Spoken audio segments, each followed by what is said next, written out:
Right. Well, maybe I'll do a quick introduction and then I'll hand it over to Suzanne. And thanks everyone for coming. We really appreciate you coming. I think I've probably met most of you. My name is Bryden Blacklaws, and I'm calling from the traditional territory of the Klamath Nation here in Powell River.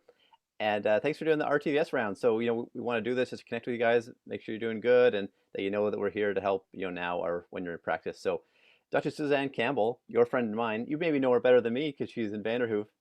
It's going to talk about rural maternity. So that's a great topic. And Suzanne, I'll let you introduce yourself because I don't know a whole lot about you, but I'm really thankful you're here, and thanks everyone for coming. And just a reminder that this is being recorded. We cut out all the small talk in the beginning, but it's recorded in case any other residents want to see it. So thanks everybody. Sounds good. So yeah, Dr. Suzanne Campbell, I am in Vanderhoof on the unceded territory of the Sycus First Nations. I have been here for about 15, 16 years now. So is this the Prince George Rural Residency Program, or is anyone here from a residency program outside of Prince George? It's all Prince George residents? All Prince George residents. Okay. So yeah, this should be a pretty relaxed hour for you guys because I'm not really teaching any sort of algorithms or any new medical stuff. It's more a chance to chat about rural maternity and my experience with rural maternity. I've worked in a few different rural sites with different resources, and a chance for you guys to kind of think about your interest in rural maternity. If you want to do rural maternity, what kind of services would you want to be there? And then have a look at the Vanderhoof stats. So it's something that we've just started doing in the past couple of years is we review our stats each year to see how many deliveries have we had, from what areas, how many C-sections and that sort of thing. So it's very informal. Please interrupt at any time. You can type a question into the chat, but I won't get that till the very end. So if you have something you want to talk about on my slides as we go, please do that. All right, so one of the poll questions I was going to ask is how many of you have already done your obstetrics rotation? So I don't know if you want to put a little hand up on your Zoom screen or hand up in the room or not. Nobody. All right. Okay, so I'm going to start on my slides.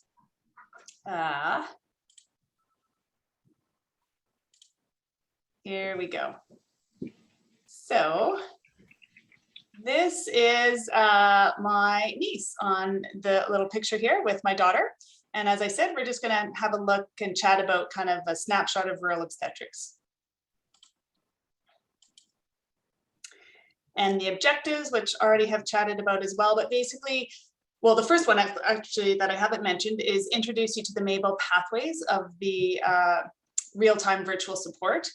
And we'll chat about that a little bit right after the start, and then review the stats of what I consider anyways a successful rural maternity program. And then hopefully inspire an interest in rural maternity care and sort of consider what your current interest level is, what's your comfort level. Consider what resources you would want in a rural community if you wanted to do obstetrics, labor and delivery there. And then sort of motivate you to figure out, well, if you want to do rural maternity, what do you need to find? What do you need to seek out in terms of experiences and opportunities throughout your residency? So we'll start with real-time virtual support pathways, and I'm assuming you've probably seen this picture many times if you guys have already had lots of these on Friday afternoons. So my other poll question was going to be how many of you have connected with any of these pathways. I don't know if anyone has used. MABEL is the maternity pathway, so that's the one that I'm connected with. And basically it's support for either doctors or nurses in smaller communities with any type of maternity question or newborn question. So we get things from, prenatal genetic screening questions, or have had calls with, preterm labor or bleeding in pregnancy. There have been a few calls in small communities that don't normally do deliveries and have ended up with a woman in labor that they can't transfer out. And so being able to talk them through that. And we can sort of be on the phone for a couple of hours. So one of my colleagues, I think he was on sort of for 3 or 4 hours supporting the nurses and the rural locum physician who is in that community through the delivery. So the other pathways, again, I'm hoping, assuming you guys have heard about them, Rudy for emergency, Charlie for pediatrics, and Rosie for critical care. And then also the Monday to Friday daytime pathways. And they're listed here, as you can see: dermatology, hematology, rheumatology. And so again, I'm assuming you guys have seen this before, but how do you access these pathways if you get a Zoom account? And I would assume as residents, you guys get that off automatically? Yes, no?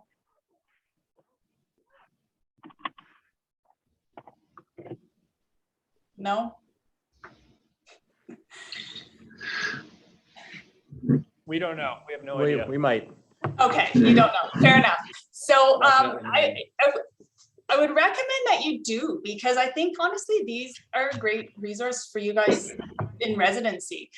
It's a bit different than calling the specialist on call for whatever question you have, because the people on the real-time virtual support services we are just sitting there waiting for your calls.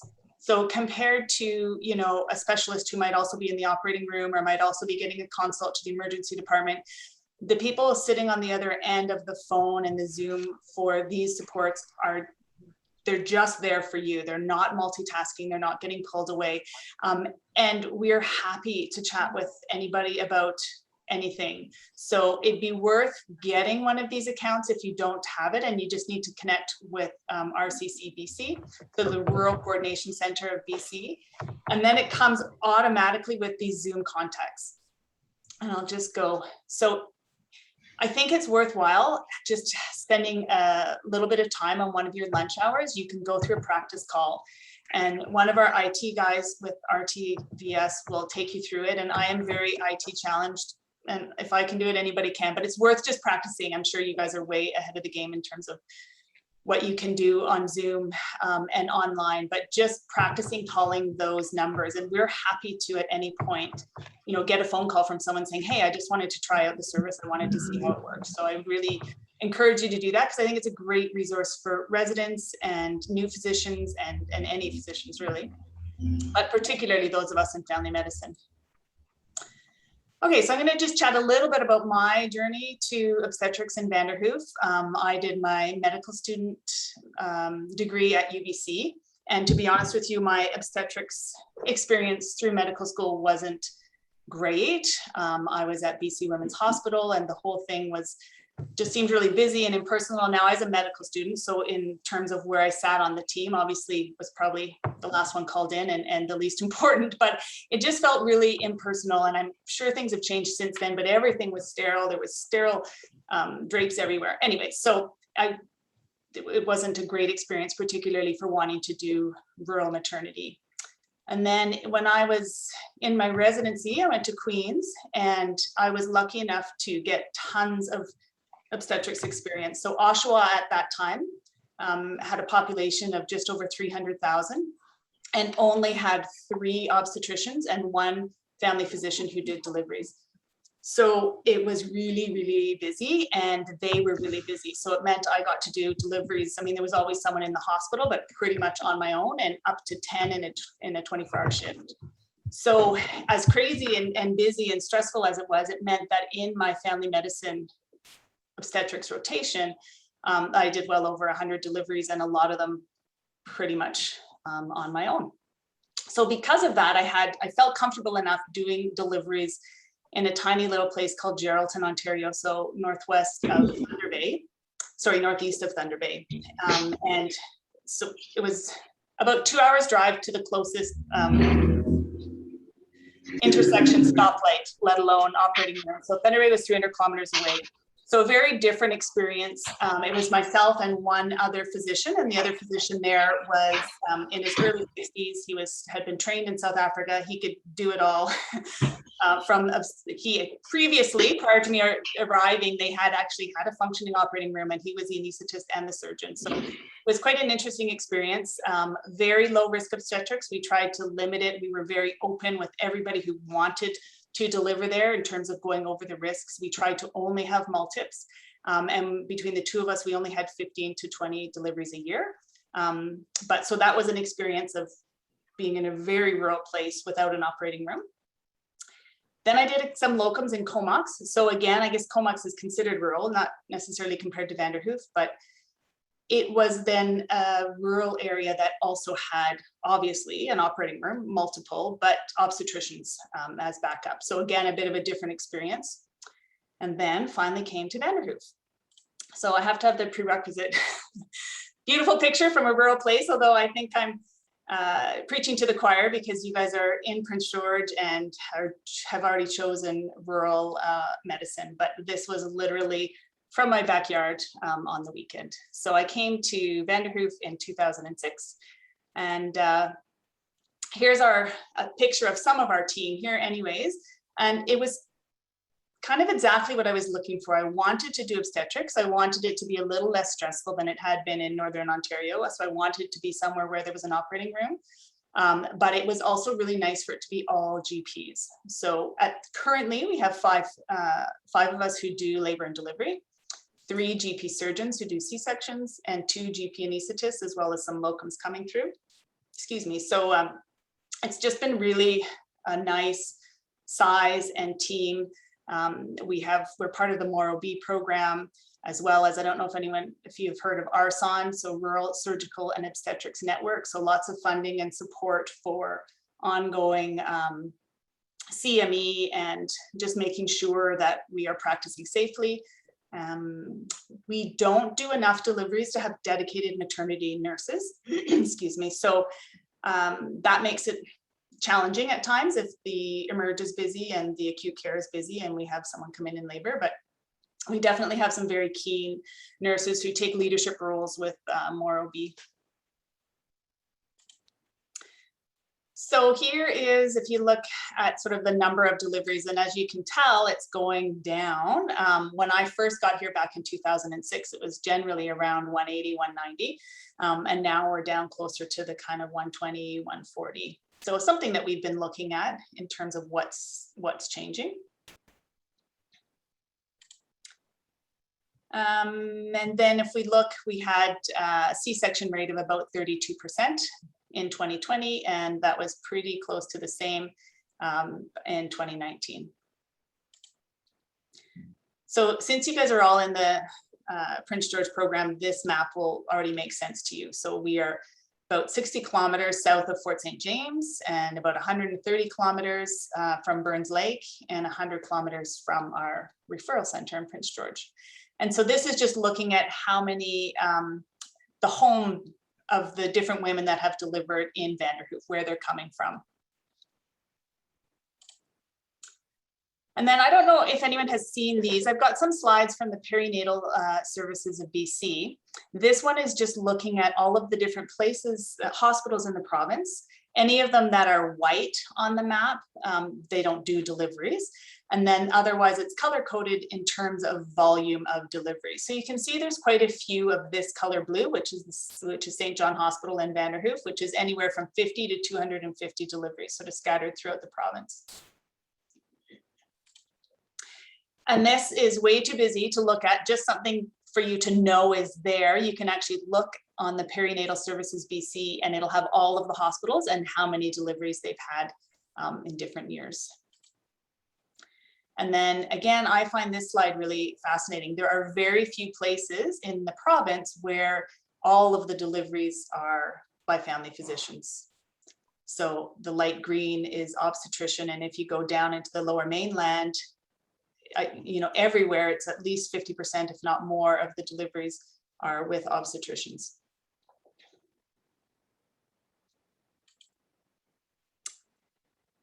And then this is just looking at, how many deliveries, when you have this many docs in a small place doing deliveries, how many deliveries do each person do each year? This past year was a little bit impacted by COVID because initially we tried to separate out the docs who were doing maternity from the docs who were working in the emergency department to try and make that a little bit safer. We also have had some locums, so some of these low numbers are locums. And then, and I find when we have newer docs who they want to do lots of volume initially, which makes sense to kind of just make sure their skills are there and gain some confidence. So one of the other things we looked at is just multips, primips, grand multips. We sort of keep track of those numbers. And then we look at the age of women, and you'll see this, the bright red is the stats sort of average in BC. And so you'll see obviously the average age in BC is higher than the average age of what we deliver here in Vanderhoof. And this picture is on here with the permission of this lovely couple, but it's just, this is sort of a typical delivery for us. She is 21, he is 18, and this is her actually, if you can believe it, in the middle of second stage, relaxing between her contractions. So my experience has very much been that younger women tend to have an easier time with labor and delivery. Obviously, I am in medicine, and so my kids, I was older as well when I had my first kids, but it's interesting delivering here in Vanderhoof because we get a lot of women sort of between the 20 and 25 age group, and they do really well. So yeah, we also look at our C-section rate, and I mentioned this earlier in the slides. So ours tends to be around 32. The BC rate for the same time frame was about 36. And having a look at whether they're urgent C-sections or elective C-sections.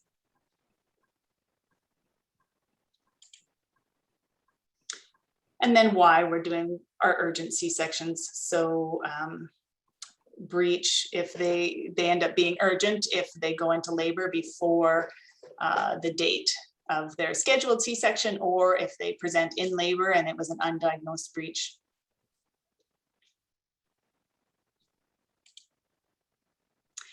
And then trial of labor after cesarean section.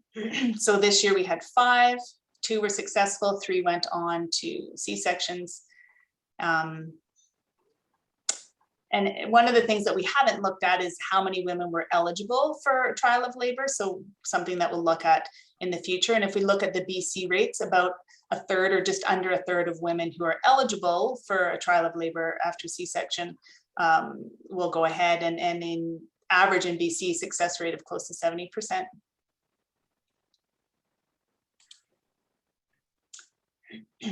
And then, so 4 breech deliveries, they were all C-sections in 2020.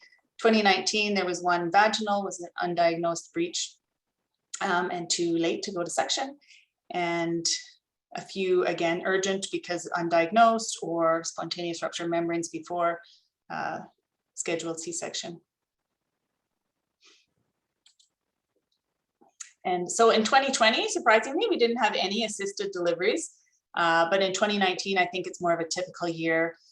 We had 5, which is 3.5% of all of our deliveries. 4 were successful and 1 went to C-section.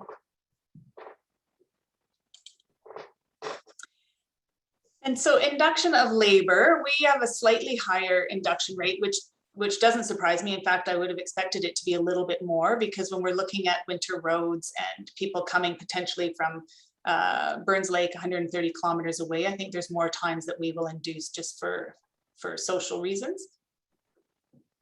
And recently, like certainly things have changed. When I was a resident and early in practice, we wouldn't induce people until they were at least 12 days past their due date, and that's very much changed. Now we can safely choose to do inductions 39 weeks on, which makes things a lot easier in places where people are traveling to get here to deliver.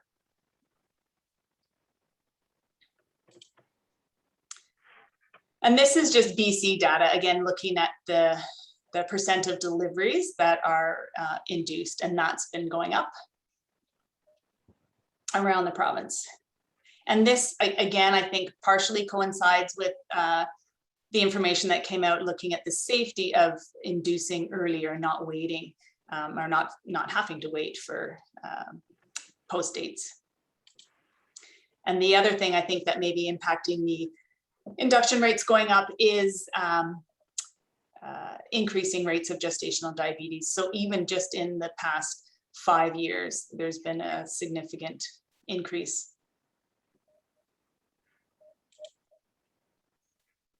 And then looking at analgesia, so we have GP anesthetists on call all the time, which gives us the option of intrathecals or epidurals.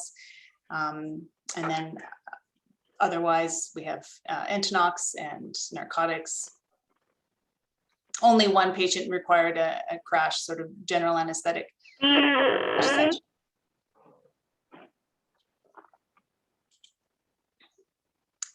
And then looking at the complications that we had in the past couple of years. So, I mean, pre-labor ruptured membranes isn't really a complication, but something that we sort of keep track of. Prolonged second stage, meconium, shoulder dystocias, postpartum hemorrhage, and then we do keep track of 3rd degree or 4th degree tears.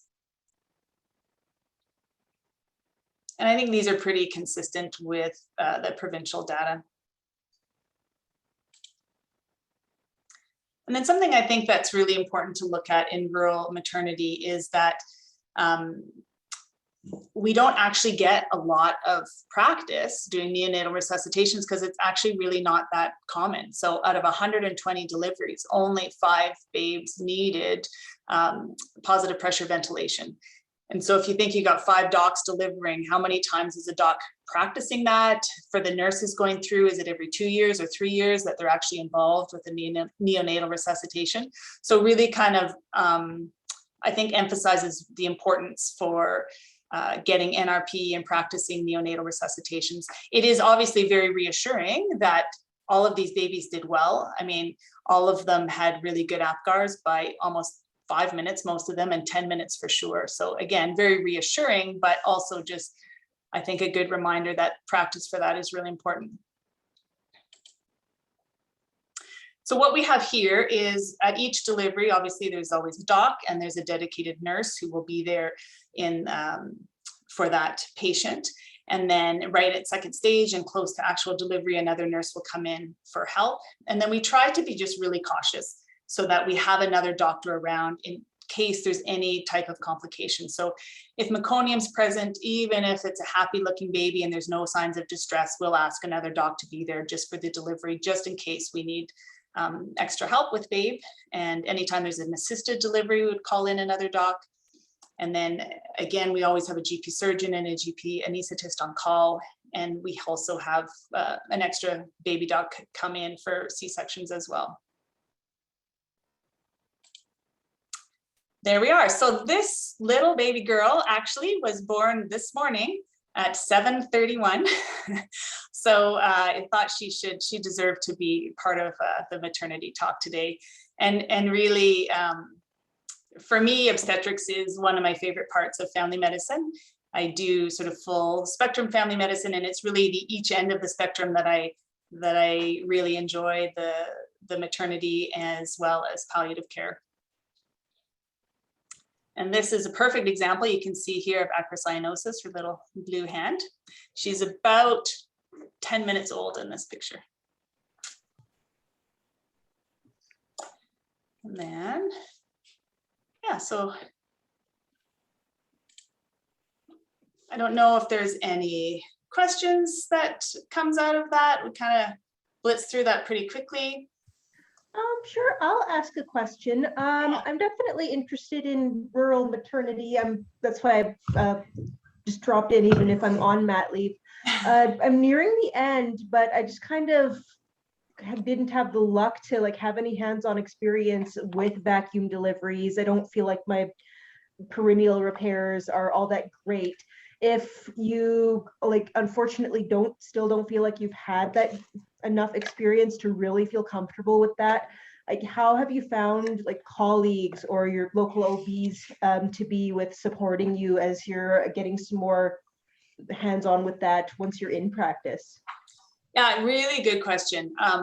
So certainly here in Vanderhoof, very supportive. And there is a program in BC where for your first, I can't remember how many deliveries it is, 12 or 20, that you can have another doc there who is also getting paid. So you don't feel like you've got someone up at 3 in the morning just to sort of be nice and support you. They're actually getting paid to be there. But to be honest with you, we would be there anyways. So it's really nice, I think, when you're first starting out, even to just have somebody there for the healthy, no distress, everything going well delivery, to go through even, like perineal repairs and that kind of thing. So I would say if when you are looking for a place to practice, that would just be really key, is just chatting with the docs and do they do that and are they happy to do that? All right, perfect. Thank you. You're welcome. And I think that there's an option through, I shouldn't say I think, that there definitely is an option through REAP. I'm assuming you guys have heard of that program where you can get some extra training and be paid to do it after residency. So if you go to a community, as long as they say, yes, we need somebody with these skills, then you can get paid to go and do some extra time. And so you could go to a high volume obstetrics place, so like Surrey or somewhere like that, and just really get some extra confidence. Dr. Campbell? Yeah. Oh, okay, you can hear me. I just had a couple, like two kind of logistics type questions for you. One is in your center there, how do you manage call? And the reason I ask that is you sort of sounds like you have like one GPOB that's always on call, and like, do you guys do a week or cover your own patients? And then you sort of have that second GP on call as well, like if there's meconium. So how does that work? And like how many, I guess, deliveries would you guys attend classically in a week? Yeah, so really good question. We actually have had a few different scenarios since I've been here. Basically, what we tend to do is do most of our own deliveries. So I will just be on call for my patients and the nurses will call me. Now, if I am out of town or went out and had a couple extra glasses of wine, then colleagues would back me up. So if I go on holidays, I'll have a specific person covering for me. But if the nurses can't get a hold of me, I just happen to be in Prince George, then they'll just call one of the other maternity doctors. That's what has tended to work really well. Now we have tried a couple of different things where we had everybody doing their own deliveries, but also one doc on backup call each day. So the nurses had one person to call if they couldn't call someone in. And then right now we actually have a couple of docs who are new within the past year or two who would like to have more of a call system so that they have specific time off. So they're going to be setting that up and trying it again. In terms of calling someone else in, it basically, if I'm there at 2 a.m. and there's meconium and I think, yep, I would like to have another doc here, then I will just call one of my colleagues. I'll generally have a look at the call sheet. If someone's in emerge that night, who's an OB doc, I'll call them. Otherwise, I'll look and see who wasn't on last night, who's not going to be on tomorrow night, and just sort of call someone in. And it's never been a challenge. And if we have someone who arrives in labor who's not connected to any maternity care provider, then the nurses just go down the list. So there's just a list of the obstetrics docs, and they'll be like, oh, we called Suzanne last time, we're going to call Erin this time, and one of us comes in. Okay, awesome. Yeah, thanks. Another question too. You've obviously done some pretty hefty like QI kind of work and like recording. Have you done all that yourself in terms of keeping track of all those data that you just shared with us? And if so, were you kind of keeping a running tally, or have you done chart reviews after? How have you kind of done that? So the first time we looked at the data was in 2019, and that was through facility engagement. And there's tons of funding to do that kind of stuff, either through More OB or ARSON, which is the obstetrics surgical network, or through facility engagement. And we thought it would be interesting to do. So I pulled the data for 2019 and it was very time consuming. And 2020, we found out there's actually someone in Northern Health who does that. So we just said, this is what we want. And they pulled it and gave it back to us. Yeah, so it's just been kind of fun to sit down with the nurses and the OB team the past 2 years and sort of look at those stats. Awesome. Yeah, I was just curious. It looked like a lot of work initially, for sure. It was initially, but now someone else is happy to do it. So awesome. Yeah. Great. Thanks. Where do you guys do your obstetrics rotation? Are they all in Prince George for the main core? Yeah, for our R1 rotation, we do 6 weeks.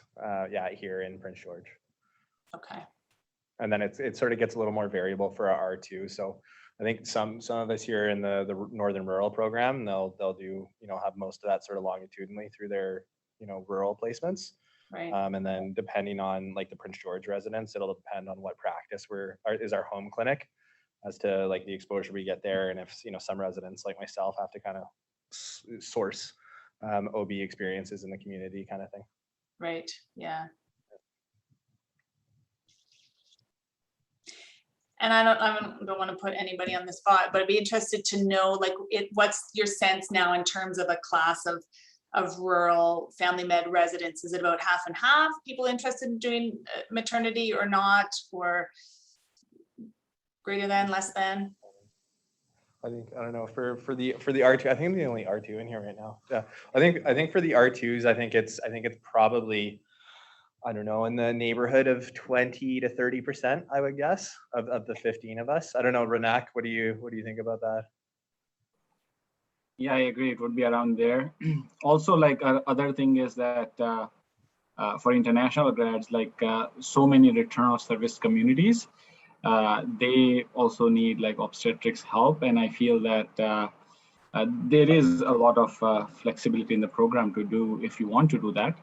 But I mean, you just need to maximize your chances to be comfortable with things, because when you go out rural, it's hard to find people who are like obstetricians or something. Many times you find those cowboy South Africans who are good at like stuff like that. Yeah. And just, again, I'm assuming you guys have the information about REAP, or like if you're interested in doing obstetrics and just find that you haven't had the volume that you'd like, or haven't seen some of the complications that you would like to see, to consider doing extra training through the REAP program, or to look into the program MC, or Maternity Care for BC, MC for BC, where you get connected and colleagues will just come in for your first 12 or 20 deliveries and go through them with you. And then again, if you are, so even if you aren't interested in maternity, but you're doing rural locums and you end up in a community, say you're in even Fort St. James, which is only 60 kilometers north, but if you have someone show up in the emergency department and they are 9 centimeters dilated, you are not going to comfortably send them to Vanderhoof. So that is the perfect situation to call Mabel, because we're honestly really happy to be there. And again, different than, I mean, obviously wherever you are, you're going to have a referral center and you're going to have an obstetrician on call, but they're going to be on call also to their own facility for deliveries and the emerge and C-sections, whereas we're just sitting at home looking at our little screen and on Zoom. And so literally can be there through the whole delivery, and we can actually see what's going on because it's through Zoom, and sort of help with any baby resus or delivery of the placenta, what to do.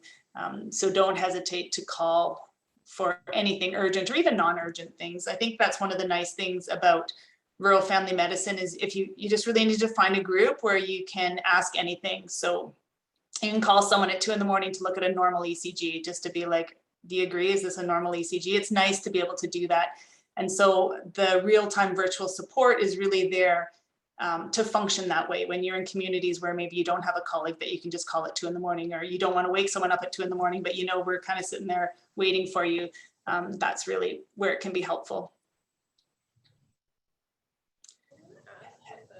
Is there somebody on like all day, every day, getting paid to do that? Like, are they getting paid? Yeah, I think, yeah. Here, do you want to? I think I heard you. Were you just asking if there's someone on all the time? Yeah, sorry. Oh, that's very loud. I missed the first maybe couple minutes of the presentation, but like when you're saying you're sitting at home waiting, like are you at home being paid to do that? So you have like days scheduled where you will like, that is what you're doing that day? Yep. And then my other question is, how much are people using that service? Like how many calls do you get when you're on for that service? So it really varies. I'll just go back to where it's got the information of the, so yeah, for Rudy, Charlie, Mabel, and Rosie, 24 hours a day, there is somebody on call, and we're getting paid sort of the equivalent of like a mocap to be on call. And then when we're actually on a call, then we can bill for that time, and it's paid sessionally. So there's always someone available, and it depends. I mean, I think Rudy, which is the backup for the emergency department, is actually very busy.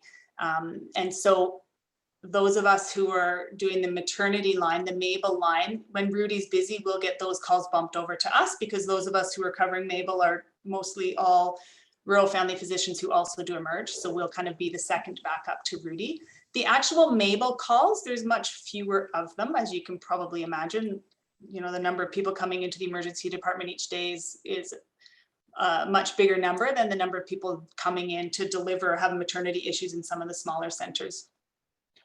So yeah, it really varies. I would say we get quite a few of the Rudy backup calls when we're covering for the Mabel line, and then generally maybe a couple of Mabel calls, and sometimes a lot of those are just really quick. Prenatal calls or questions about, you know, should this woman be transferred out of this community? Lots from nurses in smaller communities. And then we've had a couple that are sort of more significant. Somebody is preterm labor in a community that doesn't do obstetrics, and then it's kind of a longer 3 or 4 hour support through that sort of scenario. And it's a fairly new thing. We started this just over a year ago. The Mabel line, Rudy's been functioning longer than that. And I would think, I mean, if you guys are, when you're doing your rural rotations, Rudy has now become very common. So hopefully that's getting introduced to you guys, and as residents, it's just a really good resource. And as I was saying before, I think it's worth, like, you can just go and call and say, hi, I'm a resident or family medicine resident, and I just wanted to check out the system and see how it works, and we'll be happy to chat with you.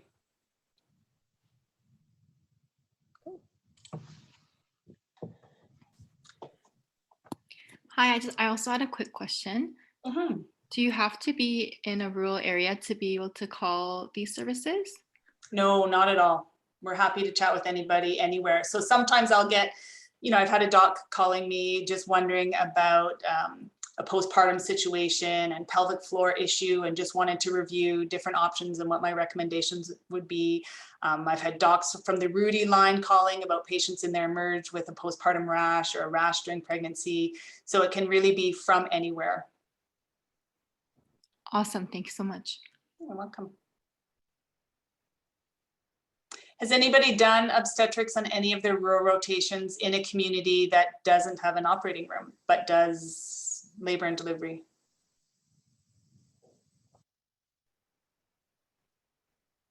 I actually don't know. Shaking heads.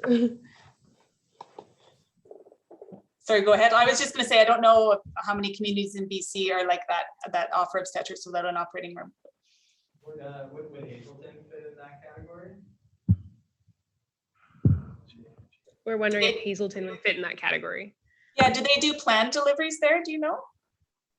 I'll just look and see. Yeah, I think they might. I don't know. That's one of my rural placements. I'll just see what their numbers. Hazelton.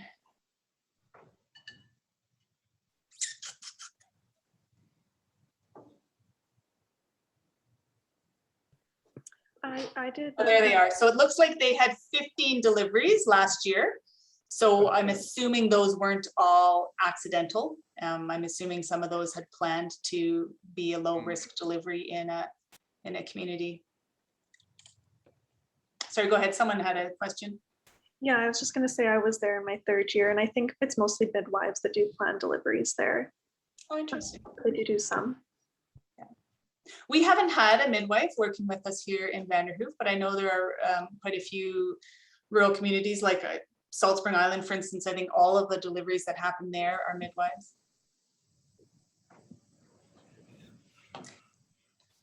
Are there a lot of midwives in Prince George that do labor and delivery there? A small handful. I don't know. You guys know how many? Is there 4? Yeah, I think maybe 4 or 5. 4, okay. Yeah. And we have a few doulas in Vanderhoof. I'm not sure how common that is in other places around the province. I don't know what that's like in Prince George, and there's some funding, extra funding through First Nations Health Authority for doulas for First Nations women.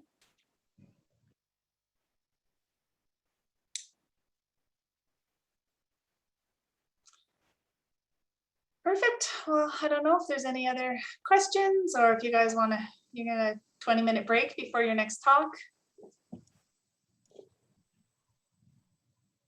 Are any of you coming to Vanderhoof? I don't know who we have next joining us. Do you have any R2s going there? Yeah. No. I can look. Hold on. We'll check for you, Dr. Campbell. All right. We saw that Vanderhoof isn't on the list of places that do 4-month rotations.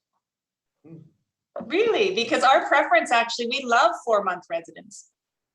Oh yeah, like we got the list of places for us to pick for next year. I'm an R1 in the rural program. Yeah. Vanderhoof isn't on the list. Really? And in your R1, you do a 4-month rotation? In R2, we do 2 4-month rotations. Okay. Huh. That's interesting because we always have there's a resident here at all times, and we do 2 either for 2 months or 4 months. And we love it when we have a resident for 4 months, just because by the end of the 4 months, they're like, you know, a part of the medical community in that time frame, which is awesome. I mean, 2 months is good as well, but the 4-month ones are great. So it looks like we don't have any, Dr. Campbell, for our current R2s. There's no one spending time in Vanderhoof for their family. Oh, well, that's too bad. All right, good. Well, I will let you guys go unless there's any other questions, comments, thoughts. We're all good. Okay, good. Have a good afternoon. Thank you very much. You too. Thanks so much.